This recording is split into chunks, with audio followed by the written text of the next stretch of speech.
Welcome to the What Matters Today podcast from the Geneva Graduate Institute. I'm Dan Graham, Head of Communications at the Institute. In this podcast series, we ask members of our faculty to comment on key global issues. Welcome to What Matters Today. In today's episode, we are taking a deep dive into the world of sustainable IT. Topics covered in this episode include the Sustainable IT Charter, which the Geneva Graduate Institute signed in June, joining 443 other organizations in doing so. We will also take a glimpse into sustainable IT initiatives at the Institute, as well as uncovering best practices for greening our digital footprint. We hope you enjoy this conversation at the intersection of technology and sustainability. Hosting today's episode is Jérome Dubérry, who is the Managing Director of the Tech Hub here at the Institute, and is also an academic advisor for the Institute's Executive Education Program. Jérome's guests include Johan Den Arend, Head of IT at the Institute, and Ivan Mariblanca Flinch, founder and CEO of Canopé, a Swiss startup that measures the environmental footprint of organizations' IT systems, among other services. Hi everyone, my name is Jérome Dubérry. I'm the Executive Director of the Tech Hub at the Geneva Graduate Institute. With me today, we have two distinguished speakers. We have Ivan Mariblanca from Canopé, and then we have Johan Den Arend, the IT Director of the Geneva Graduate Institute. I will turn to you, Ivan. Could you tell us a little bit about yourself and your organization? Yes, thank you, Jérôme. Thank you for the invitation. So my name, it's Ivan Mariblanca Flinch. I have a background as material engineer with a major in aeronautics, but I consider myself a kind of mix of technology, sustainability, but also wisdom. And the funny thing I would say is that some customers of Canopé told me that I'm like a technological monk, and I like this idea. But this monk has not always worked in the green side of the industry. So in my past, I used to work for aeronautics, for oil and gas, and also for tobacco industry. So before to create Canopé 3 years ago, I was, let's say, in the dark side, even it's not the dark side. So yes, I founded Canopé 3 years ago. So we're a Swiss startup in the sustainable IT field, what we can call today the clean tech startup environment, and we exist since 2021. And our main mission is to reduce footprint of companies' information systems. Currently, I think we have more than 60 customers, and it goes from public administrations, NGOs like 2050 Today, banks, insurers, luxury, commerce, chambers. So all sizes, but we mainly work with big organizations. And we do consulting, and we have technology, and this technology allows three things for the companies. The first is the first step is to measure. So to measure the entire life cycle footprint of all their IT equipment, not only laptops and monitors, but also printers, data center, cloud, network, and to provide live reports about this footprint. The second one is we help them to build their own sustainable IT strategy. And finally, we have a module to raise awareness among employees about this topic, because we know that technology won't be greener than we will be. So it's very important to get this culture inside the company before the technology. So all of these efforts lead very often the organizations that we support to this International Sustainable IT certification, which guarantees that all this effort is serious and it's not blah, blah, blah. Thank you, Ivan. The Geneva Graduate Institute signed the Sustainable IT Charter a couple of months ago, and the transition is perfect. It allows me to turn to you, Johan. Could you introduce yourself and tell us a little bit about the IT and the IT team at the Institute? Sure. First of all, thanks also, Jérôme, for the invitation. So my name is Johan Den Arend. I was born and grew up in the Netherlands. The first 10 years of my professional career, I was in finance, mainly as a financial controller, first in the Netherlands and thereafter in Paris. And about 25 years ago, I made a transition to IT, first as a project manager and thereafter as IT manager. And about 11 years ago, I became the head of IT at the Geneva Graduate Institute. So something about the team, the IT team at the Graduate Institute. So it consists of 15 people, including one apprentice. And the team is broken into 3 sections, kind of traditional sections: service desk, information systems, and infrastructure. It is a human-sized team, therefore we have to continuously juggle between daily operations on the one hand, which is a high work charge, as well as the many projects we are involved in on the other side. And so this is a huge challenge for the team. However, in saying that, I really have the pleasure to lead a great team who continuously delivers a high level of service and satisfaction rate with regards to the IT services that we provide to the community, and in parallel manages to evolve and improve the existing IT services, as well as deploying new IT services in line with the strategy and with the information technology needs at the Institute. Thank you, Johan. Could you tell us a little bit about what has been done so far in terms of sustainable IT at the Institute? Sure, with pleasure. Before that, maybe I could say a bit about myself and how, where came my interest from towards sustainable IT, because that dates from quite a while ago.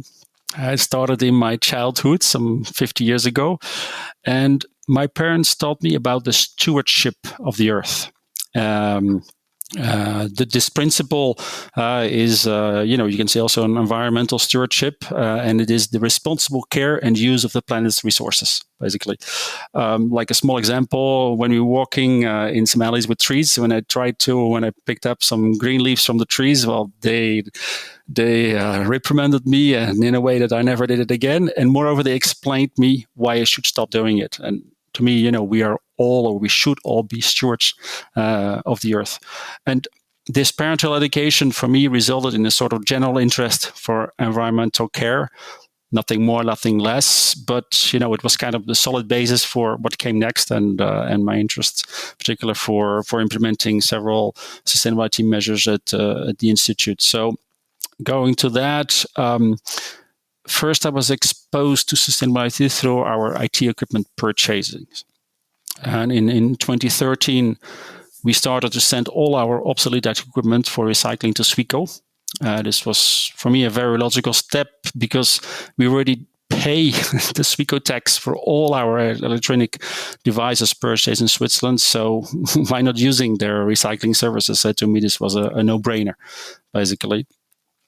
And in addition, the Institute became a member of the Swiss Romand Public Purchase Central of IT Equipment, the PAIR, in 2014. And this organization, the PAIR, they signed in 2018, so already 5 years ago. They signed with Electronics Watch to visit and check the factories where the IT equipment of our tenders were manufactured to ensure compliance with both the Swiss environmental and labor regulations. So this is also now a major differentiation factor within the tender requirements for the IT equipment. And for me, it also gives a strong message to IT equipment manufacturing companies to continuously thrive for more sustainable IT equipment. And any organization can become a member of Electronics Watch. And I think the small affiliation fee should not be a major roadblock to join this great initiative. More recently, I can give an example that in spring this year, we sold about 90 retired but still functioning desktops to a Swiss recycling company. So it was an effective way to prolong the life of those already relatively old computers. They were 7 years old, and in which were no longer compliant with our IT environment, basically programmed obsolescence. And furthermore, I was asked by the Institute's Sustainability Initiative to represent the Institute at 2050 Today under the IT category. For those of you who don't know, at 2050 Today is the Geneva Climate Action Forum, where institutions of international Geneva come together to tackle climate change by measurable reducing greenhouse gas emissions. So I'm currently following a training which will enable me to define a sustainable IT strategy for the Institute. This training is given by Ivan, as he mentioned before, as one of the activities of Canopé.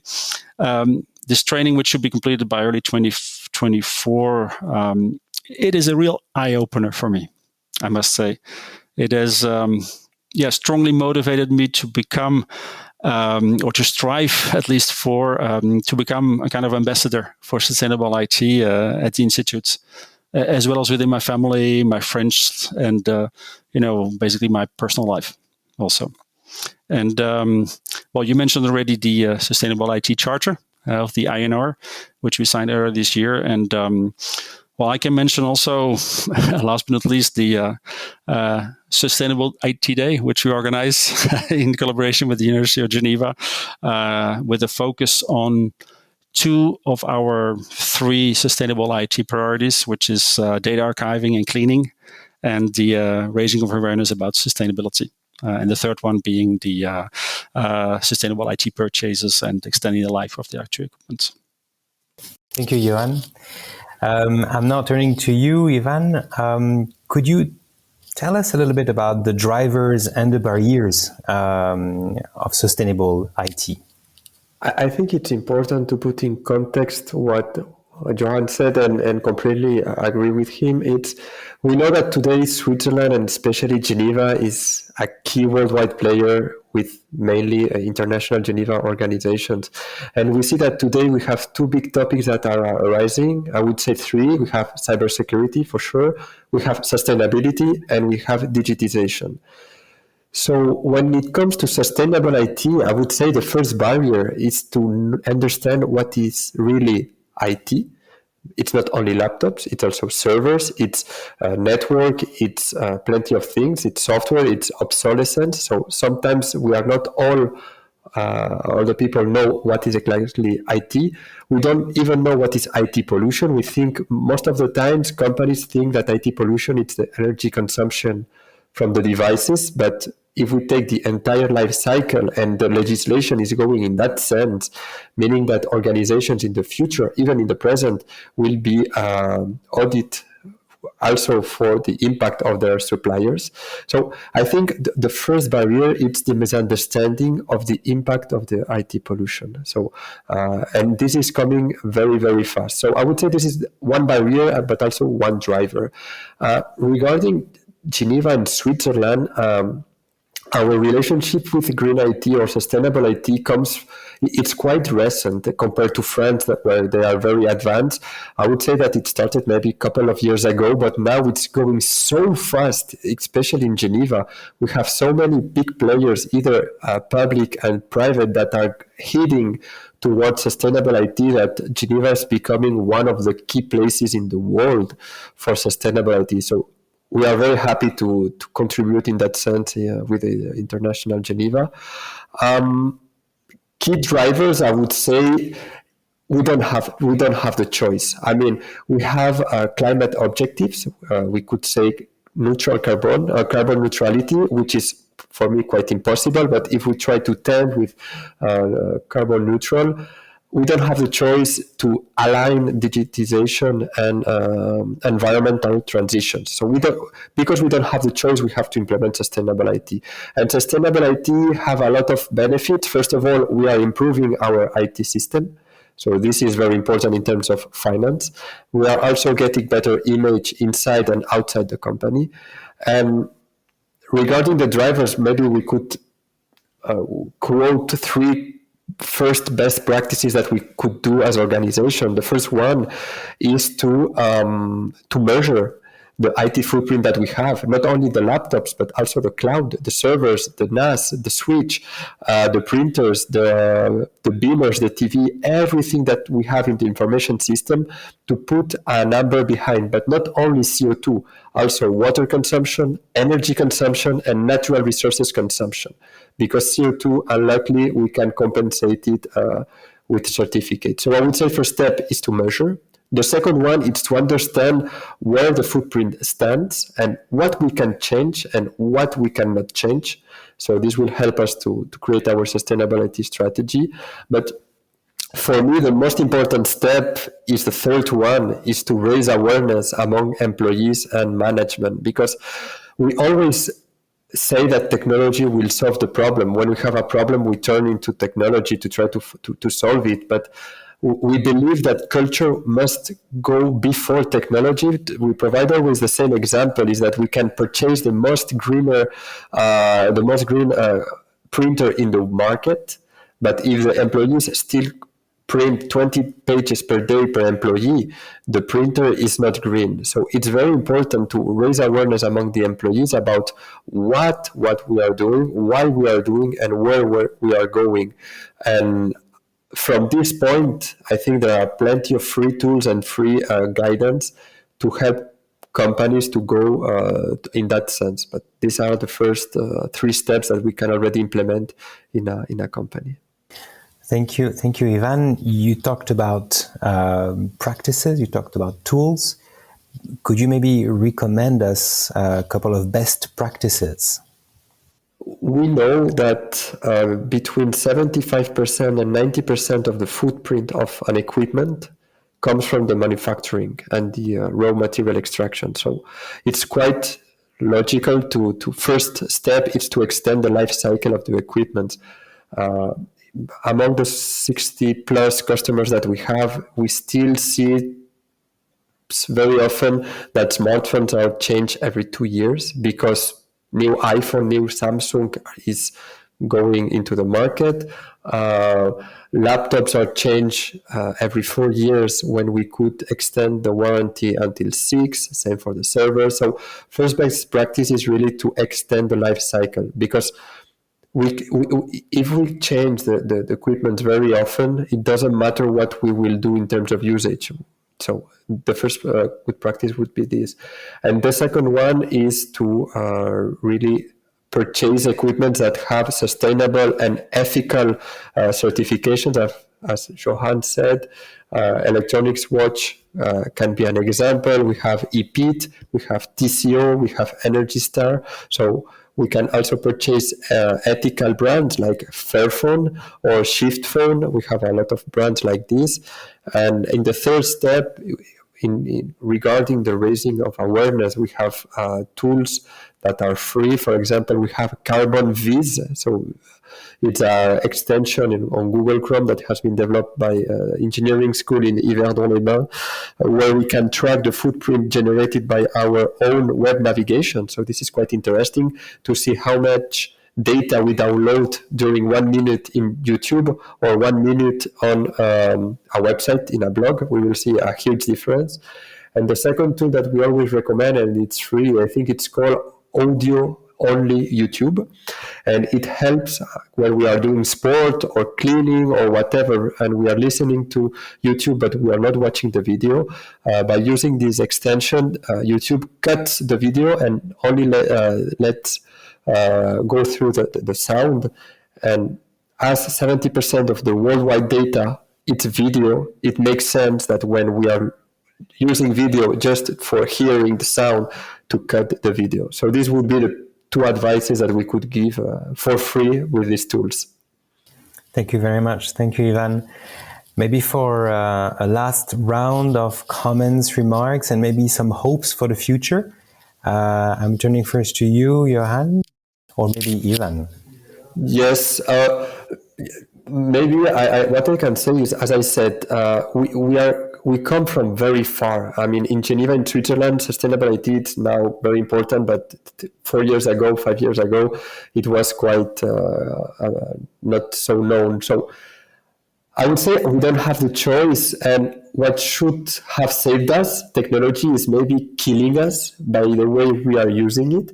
So sustainable IT is here to really align environmental and digital transition. So both of them are key for our survival. So for hope, what I would say is that we see that more and more society, employees, and companies, society and employees are pushing companies to become greener, but for real. Legislation is pushing very hard also in that sense to push companies in make more transparent their chain value. So IT is here to help, and that is why we call it green by IT. IT, it's not bad, it's not good, it depends how we use it. We see that IT is here to help us in transportation, in home office, in health, in a lot of sense, but IT needs to be used with a lot of care. So I think the ultimate goal of sustainable IT is to include environmental and social aspects in each technology decision. So I think there is hope for the future as long as sustainable IT is properly managed and it's not only technology in used for the environment. Thank you, Ivan. I would jump on this and say that actually, hope for the future would be that we don't call sustainable IT, or we don't have sustainable IT anymore. We just have IT that is sustainable. But let's hope that it will happen. Johan, do you want to say a few words? Yeah, probably can say is that, if I look a bit close to the three priorities that we defined for sustainable IT at the Institute, is that, well, one is quite, how to say, is most simple, is the sustainable IT purchases and extending the life of the equipment, because that's basically management decision. More challenging is, are the other twos, the data archiving and cleaning, which needs a lot of time of everybody in the organization, and also, the awareness, raising the awareness of sustainable IT in general. So, where we need the onboarding of basically everybody, or as many people as possible. So that's going to be a challenge, but I think we have a lot of practical material and examples that will be able to show people, either shock people what the impact is of just the basic usage of an iPhone or a computer, or watching a video on YouTube or TikTok, and the difference between those. So there's a lot of information we can use to really sensibilize people and change their behavior. So that's my hope, because it happened to me, and I think it can happen to everybody, to take into consideration that a change is needed in our behavior. And so I'm looking forward to maybe accompany people, or to encourage people to go into the direction. Yeah. Thank you, Johan. Very motivating. Thank you, Ivan, for your participation. Maybe last word to remind all of our listeners that we indeed have a Sustainable IT Day that we co-organize with the University of Geneva, les Hautes Écoles Applied Universities in Geneva, and the Canton of Geneva on December 6, 2023. Thank you very much. Thank you for listening. This podcast series is produced by the Geneva Graduate Institute communications team. For more information about the Institute, please visit our website at graduateinstitute.ch. I'm Dan Graham. Thanks for listening.